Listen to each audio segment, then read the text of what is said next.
Welcome to Blonde Cards and Crafts. Let's make something together. Hello crafters, welcome to my channel if you're new here. Welcome back if you're a subscriber. Today we are going to make a card using the Love from Lizi September 2023 card kit, and it's called A Spot of Autumn. The card is inspired by this piece of cut apart here. We got some sheets which have cut aparts in our kit this month, and I just loved the color palette on this piece, and so that's what inspired this card. I'm going to use some products from the kit as well as some products from my stash. So without further ado, I'm going to use the stamp set that came in the kit. I'm going to stamp up some pattern paper. You can see here, this is what I have done, and I'm going to use that stamp to do that. I've also used some of Lizi's nesting dies. These were available on Lizi's website. I'm not sure if they're still available. There are 15 dies in total. You can see I keep them on the front and back just for ease of pulling each one off. So I leave links to Lizi's website down below if you're interested in some of the products I've used. So I've used Lizi's dies to die cut out some ovals that I have here, and I've die cut out two different size ovals using this kit, and I've used another die that I have in my stash to die cut out this piece. I've also used a sentiment. I have a happy birthday or birthday happy. It just happens to be the way I put it on the cardstock. The dies I'm using are, again, they're these words and shadow dies from Love from Lizi. I'm not sure if they're available on the website, but you can use any happy birthday dies you have or oval dies that you might have in your stash.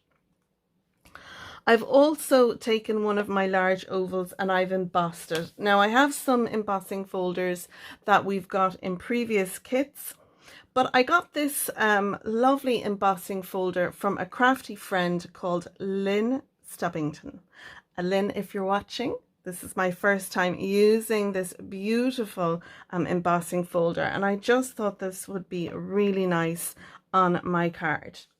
So what I have here is 3 ovals, and they're all the same. They measure roughly 4 1/4 by about 5 1/2. So you'll want 3 of those. And then I have 2 smaller ovals from my nesting set, and these ones measure 5 1/8 by 4. So if you have nesting dies or circle dies, you can use any shape. You just want one big one and one smaller one. So it'll sit in there like so. And then this one is going to go on this piece, probably like so.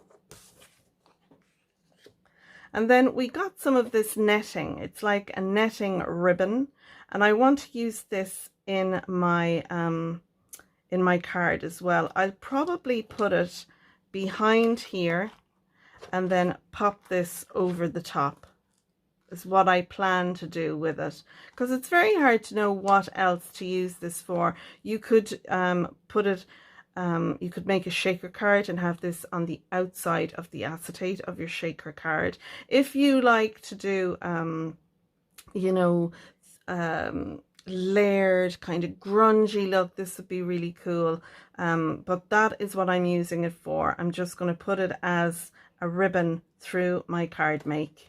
And then finally I have this piece. Now this piece measures 9 1/2 by 8, and I've scored it on the 9 1/2 side at 4 3/4. This is going to be the base of our card.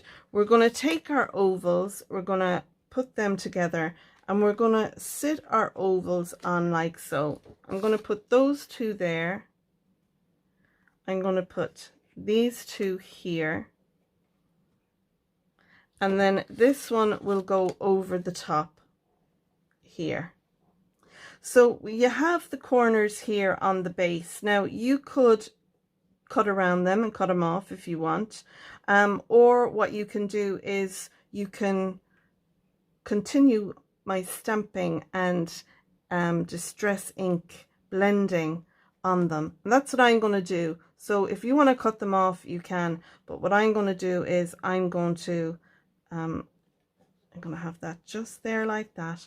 And I'm going to do some ink blending on it. So I'll be able to show you what I've done here, how I've used the stamps, stamped up and, you know, colored in, and do that. And it'll be a quicker version. So that's all my bits, I think. Let's go ahead and do some stamping on our base. Now, I only really need to do the corners there on my base. You could do the whole piece if you want. You could actually stamp onto a piece of cardstock and kind of mat and layer it. I actually like the idea of that. I think that's what I'll do. I'm going to take a piece that measures 7 3/4 by 4.5, and I'm going to ink onto that and then stick that down as a panel on here, and then add our ovals on top.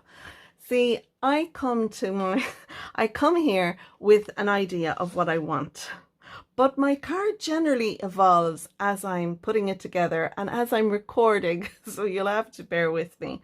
So that's what we're going to do. I'm going to do that next. So let me get set up and then I'll come back to you. So now I'm all ready to do my stamping and ink blending, and I just wanted to talk to you about the sheet that I put down. This is an A3 sheet of white cardstock. I printed up my little logo and stuck that on top, and then I laminated this piece.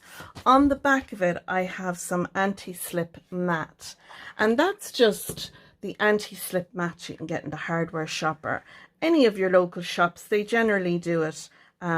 This little hard, you know, it stops things slipping around in your workshop or in your kitchen. I have it on the back of my chopping boards, so I use that on the back of this. And I also have another piece here, and I have a piece on the front. It just happens that this one was green, and then I have another piece on the back, and that's in the black. And it just means when I put this down on my desk and I take my ink, I can then pop the lid down there like that and pop my ink cube here.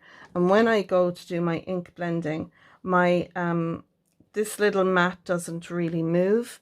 My ink won't move because it's kept. And then my lid, if it makes any marks, it's there, and I can just wash it off, wipe it off with a microfiber cloth. So I just wanted to share that with you. Now, talking about inks, here's all the inks that I used for my stamping and ink blending. So I have Vintage Photo, Tattered Rose, Wild Honey, Spiced Marmalade, and Stormy Sky. So that's all those. We'll just lay them out. The next thing that I have my little brushes here, and I'll be able to use those as well. I'm going to take the stamp that we got in the kit, and I'm going to put this on a stamping block and do it that way. Now you can use you could use a stamping platform if you like, but I find the blocks are just as handy. And I have this one here. It has a little piece so you can press down, which I find really handy as well. So I'm going to pop that on there. I have my white panel, which measures 7 3/4 by 4.5, and I'm going to put some ink onto this. Now our little panel here, you can see it has blue, and I thought the Stormy Sky was very similar to that.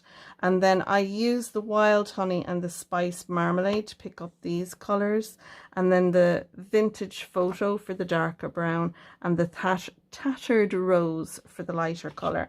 So I kind of think I did well in matching up the colors there. So what I'm going to do is I'm going to take some inks, and I'm going to just add some ink around the edge, and I'm only wanting to get the corners really. I'm not inking up the whole panel, but this is what I did in order to do my ovals that I have here. this is exactly what I did to make these.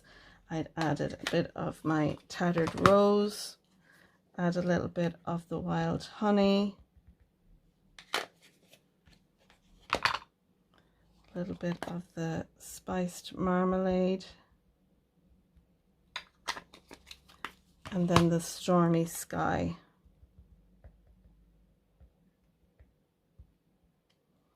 So be careful you don't make mud, that's the only thing. So I'm just gonna stamp a little bit on here, and then stamp a little bit on here.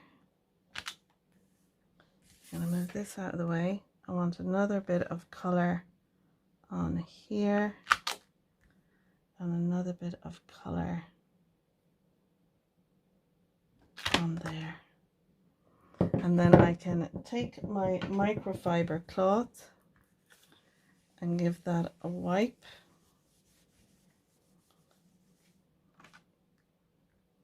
And then we can see how, because these will sit over here like that and over here like that. So I might just add a little bit of the blue on there onto that corner. Just add that in there. And let's have a look. Yeah, I think that'll do perfectly. So all you would do is add your colors. You could just do one color and kind of offset. I found when I was doing this panel, I used the vintage photo, the spiced marmalade, and the stormy sky. They were the three colors that I focused on using on the stamp, and then I just stamped off like that all over, kind of moved up a little bit, so I had some there, and moved down a little bit here, and then in there a little bit. Do you know, so it just, and that's what gave me the color. And then it was the ink blending on top then that actually kind of brings it all together. So let's do that now. I'll just pop my lids back on so I get them right. So the first thing I want to do is take my tattered rose, and I'm gonna put my lid down there and my tattered rose there, and I have my little brush marked. So I'm going to take that and I'm just going to blend out with this.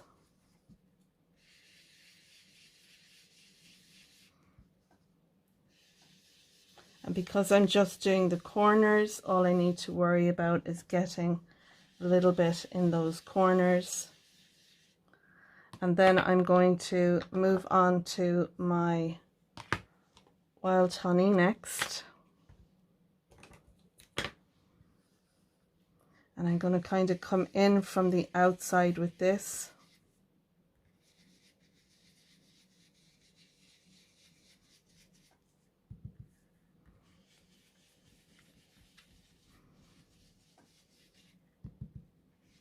Kind of blending up to that tattered rose.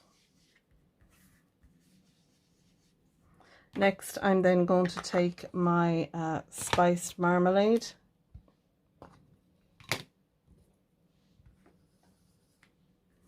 And again, I'm going to tap off a little and bring that in. But I'm not going to go in as far as what I went with the wild honey.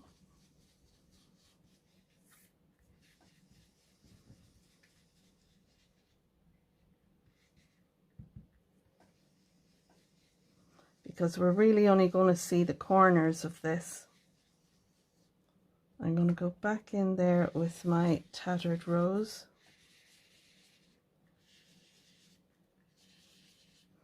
And then I'm going to finish up with my vintage photo.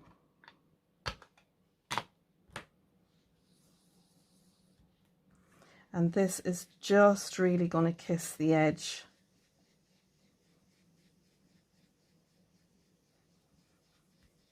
So it's very subtle, but it'll just darken that up a little bit for us. And if we had, if we were, you know, having a bigger area, then I would come in more. You can see I've all the tattered rose here. Then I went with the wild honey. The spiced marmalade is out here, and then the vintage photo is to the edge. And you can see they when they dry, they go a chalky color. They're not as deep. You can see the difference now in that they're not as deep once they dry, but they do give a lovely effect. Now with these, you can splash water on them, and you can then, you know, take a kitchen paper, piece of towel, and dry it up and get a lovely effect. But I'm not going for that look with these. I just want to leave them with their ink blending.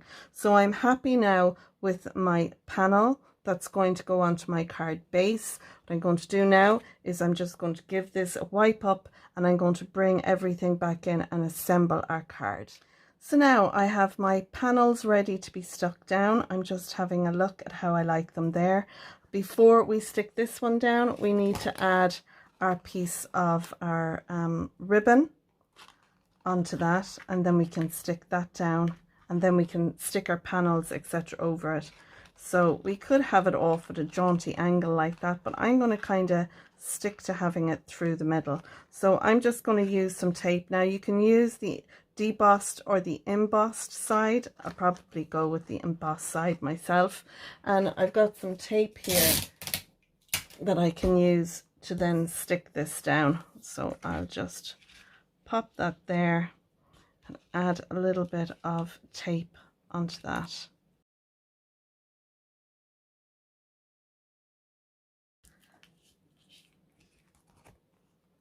And that's that piece. And then I can add my piece through the center, pop that on there, and then I have my happy birthday sentiment that I can add onto this. It may be a little bit big. I'll see. I'll know better once I pop it out. But yeah, I think that is very cool and very unusual. And then we can embellish it. We got lots of puffy stickers in our kit. We've got some stickers on our lovely sheet that we got as well. So there's lots there to embellish that with too. So I'm going to go ahead now, and I'm going to stick these down, and I'm just going to glue these down to my card base, and I'm going to make sure that I keep them roughly the same. I don't want one down here and one up here. I'm going to do my best to keep them roughly the same. So I'll stick down one first.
And then I'm going to add a little bit of sparkle to my